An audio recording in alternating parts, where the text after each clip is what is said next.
Just some of the different sorbent materials. We would call this sausage boom. It likes oil, it doesn't like water. So you can put it on the water and it won't soak in water, but it'll soak up oil. And so you have, diapers and pads that they use to mop up the oil like they're doing behind us now.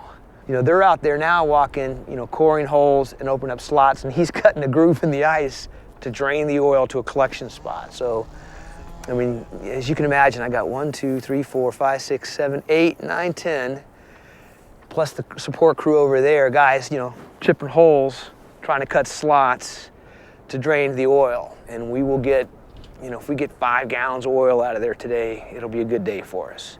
Our production, our recovery of oil out of the water is just, we're not really getting much. We've 300 and something barrels out of the pipeline in this immediate area, less than a couple of barrels actually out of the water. So pretty much what is in the water is there and going.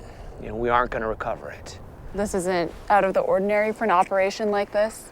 Well, you don't necessarily cover all of it, or a majority of it in a situation like this. We never, and I'll be clear about that, we never recover all the oil. Somebody who tells you that's telling you stories.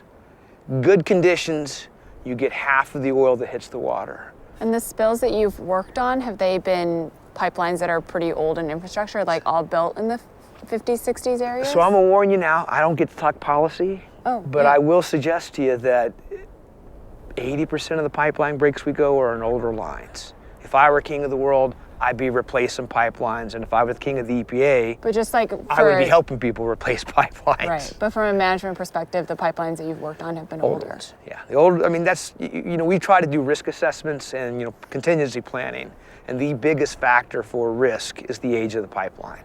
Even though the pipe was upgraded in '72, the crossing itself is from the 50s. We need to make an effort to help replace these older lines. That's where we see the most spills. That's where the risk is.